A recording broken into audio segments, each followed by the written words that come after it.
আসসালামু আলাইকুম রহমতুল্লাহ নাহমাদুহু ওয়া নুসাল্লি আলা রাসূলিহিল কারীম আম্মা বাদ। সম্মানিত শ্রোতামণ্ডলী, মুসলমানদের ধর্মীয় দুটি উৎসবের অন্যতম উৎসব পবিত্র ঈদ উল ফিতর মুসলমানদের অতি নিকটে। মুসলমানরা তারা তারা তারা যেন তাদের এই ধর্মীয় উৎসব পবিত্র ঈদ উল ফিতর পরিবারের সকল সদস্যদের সাথে ভাগাভাগি করে কাটাতে পারে। এই জন্যে প্রত্যেকটা ব্যক্তি তারা তাদের অধীনস্থদেরকে এই পবিত্র ঈদ উল ফিতর উপলক্ষে কিছু আর্থিক সহযোগিতা করে থাকেন, যেটাকে আমরা বলে থাকি ঈদ বোনাস। এই ঈদ বোনাস দেওয়া থেকে পিছিয়ে নেই আমাদের মসজিদগুলিও। আমাদের মসজিদে থাকা কমিটিরাও তারা তাদের মসজিদে থাকা দায়িত্বশীলদের মাঝে এই ঈদ বোনাস বিতরণের জন্য তারা আপ্রাণ চেষ্টা করে যাচ্ছে, যেটা অত্যন্ত ভ্রাতৃত্বপূর্ণ, অত্যন্ত সুন্দর দৃশ্যনীয়। কিন্তু আমরা দেখি তাদের এই সুন্দর উদ্যোগটা সামান্য কিছু ভুলের কারণে, বিচ্যুতির কারণে সওয়াবের চাইতেই গুনার সম্ভাবনাটাই বেশি হয়ে যাচ্ছে। যাতে করে সতর্কতা অবলম্বন করতে পারে আমাদের মসজিদ কমিটিরা। এজন্য আমার আজকের আলোচ্য বিষয়, সম্মানিত শ্রোতামণ্ডলী, আমাদের একটু ভুলের কারণে আমাদের সওয়াবটা যেন বিফল না হয়ে যায়, এজন্য আমরা সতর্কতা অবলম্বন করে আমরা অর্থগুলি একটু বন্টন করার চেষ্টা করব। তো আমরা অর্থ বন্টন করার ক্ষেত্রে সর্বপ্রথম আমরা একটা লিস্ট তৈরি করি। ওই লিস্টের মধ্যেও আমরা নাম লেখার ক্ষেত্রে কিছু আদবহীন একটা কর্ম করে থাকি। সেটি হচ্ছে আমরা অনেক ক্ষেত্রেই আগে হাফেজদের নাম নিয়ে আসি না। এখানে আমাদের আদব হচ্ছে, যদি আপনার মসজিদে যদি স্বতন্ত্রিক খতিব থেকে থাকে তাহলে খতিবের নামটা আসবে আগে, তারপরে আসবে ইমামের নাম। যদি ইমাম খতিব একজন হয়ে থাকে তাহলে তিনার নামটাই সর্বাগ্যে আসবে। দ্বিতীয় দাফে আসবে মুয়াজ্জিন। মুয়াজ্জিন যদি ইমামের অনুপস্থিতিতে নামাজ পড়াবার যোগ্যতা সম্পূর্ণ হয় তাহলে তিনার নামটা হবে দ্বিতীয় দাফে। এরপরে আসবে হাফেজে কোরআনদের নাম। এখন এখানে প্রশ্ন থাকতে পারে যে ইমাম খতিবের নাম কেন আগে আসবে? ইমাম খতিবের নামটা আগে আসবে, আপনি একটু আপনাকে জিজ্ঞেস করুন তো, ইমাম আর খতিব যে আপনি মসজিদে রেখেছেন, কি কারণে রেখেছেন? প্রশ্ন আসবে নামাজ পড়াবার জন্য। এবার আপনি আপনাকে জিজ্ঞেস করুন তো, ইমাম খতিব যে নামাজটা পড়ান সেই নামাজটা কি? তাহলে উত্তর আসবে ফরজ নামাজ। এবার আসুন, মুয়াজ্জিনের নামটা দ্বিতীয় দফা আসবে কেন? মুয়াজ্জিনের নামটা দ্বিতীয় দফা আসবে এই কারণে, মুয়াজ্জিন রেখেছেন কেন? উত্তর আসবে আজান দেওয়ার জন্যে। দ্বিতীয় উত্তর, ইমামের অনুপস্থিতিতে নামাজ পড়াবার জন্যে। তাহলে এবার আসুন, যিনি দৈনিক 5 বার ফরজ নামাজের আজান দিয়ে থাকেন, ইমামের অনুপস্থিতিতে ফরজ নামাজগুলি পড়ান, তাহলে তিনার সম্মানটা অবশ্যই দ্বিতীয় পর্যায়ে আসবে। এরপরে হাফেজে কোরআনদের নাম।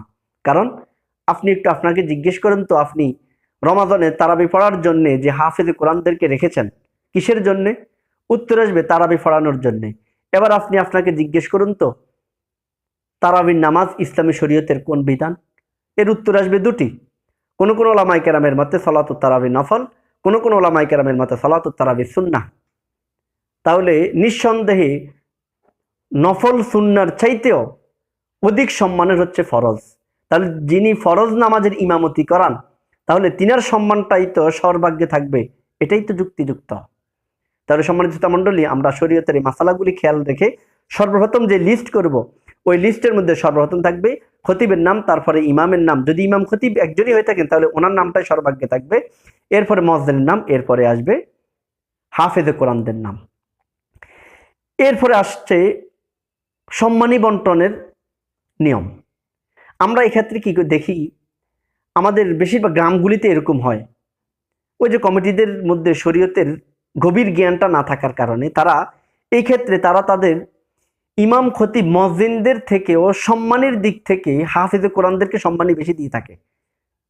এটা ভুল। এই জায়গাটা বলেছি যে বিচ্যুতির কারণে তারা এই আচরণগুলি করে থাকে, না জানার কারণে মনে করছে সওয়াব হচ্ছে, কিন্তু আসলে আপনি ওই সম্মানটাকে নষ্ট করে ফেলার কারণে সওয়াবের চাইতে আপনার আমল নামায় গুনাহ যোগ হওয়ার সম্ভাবনাটাই বেশি। কারণ দেখুন, একজন ইমাম তিনি হাফেজে কোরআনের থেকেও বেশি সম্মানের, কিসের কারণে? ফরজ বিধান আদায় করার কারণে। তাহলে এবার চিন্তা করুন, সম্মানী দেওয়ার ক্ষেত্রে আপনি তারতম্য কেন করলেন? সম্মানী দেওয়ার ক্ষেত্রে, সম্মান পাওয়ার ক্ষেত্রে যেমন ইমাম খতিব সর্বাগ্যে, এখানে সম্মানী দেওয়ার ক্ষেত্রেও আপনার ইমাম খতিব সর্বাগ্যে, তারপরে আসবে হাফেজে কোরআন। অন্তর অত্যন্ত ব্যথিত হয়েছে, এই জন্য আমি আলোচনাটা করেছি, যাতে করে আপনাদের এই কষ্টটা, এই মেহনতটা যেন বিফলে না যায়। সম্মান দেওয়ার ক্ষেত্রে যেমন খতিব সবার আগে, তারপরে ইমাম, তারপরে মুয়াজ্জিন, তারপরে হাফেজে কোরআন, ঠিক তেমনিভাবে এই ঈদ কেন্দ্রিক সম্মানিটি দেওয়ার ক্ষেত্রেও আমরা এই সুন্দর পদ্ধতিটা আমরা অবলম্বন করি। সম্মানী দেওয়ার ক্ষেত্রেও আগে আমার খতিব, তারপরে আমার ইমাম, তারপরে আমার মুয়াজ্জিন, তারপরে আমার হাফেজে কোরআন। আমরা অনেক ক্ষেত্রে দেখি এই সম্মানী দেওয়ার ক্ষেত্রে ইমাম খতিবদেরকে ঠকানো হচ্ছে, মুয়াজ্জিনদেরকে ঠকানো হচ্ছে, আর হাফেজে কোরআনদেরকে আকাশচুম্বী দিয়ে দেওয়া হয়েছে।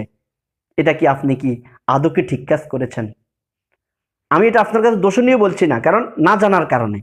কাজেই যেহেতু আমরা এখন জেনেছি, এখন থেকে, এই বছর থেকে আমরা এই সিদ্ধান্তটি গ্রহণ করে, যিনি ফরজ বিধান আদায় করেন আমার ইমাম, ফরজের যেমন সম্মান অতুলনীয়, সম্মানী দেওয়ার ক্ষেত্রেও তিনার সম্মানটা আমরা, সম্মানী দেওয়ার ক্ষেত্রেও ওই সম্মানটাই আমরা স্মরণ রাখার চেষ্টা করি।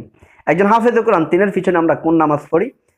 কারো মতে নফল, কারো মতে সুন্নত। অতএব ওনাকেও সম্মানীটা দেওয়ার ক্ষেত্রে আমরা সেটাই আমরা লক্ষ্য করি। হ্যাঁ, কেউ যদি এরপরে হাফেজে কোরআনদেরকে বাড়তি দিতে চায় সেটা ভিন্ন কথা, ইমামকে বাড়তি দিতে চায় সেটা ভিন্ন কথা, কিন্তু খবরদার ইমাম খতিব হাফেজদের অন্য আনুষঙ্গিক ইনকামকে আপনি এই ঈদ কেন্দ্রিক সম্মানের সাথে ঢুকিয়ে দিয়েন না।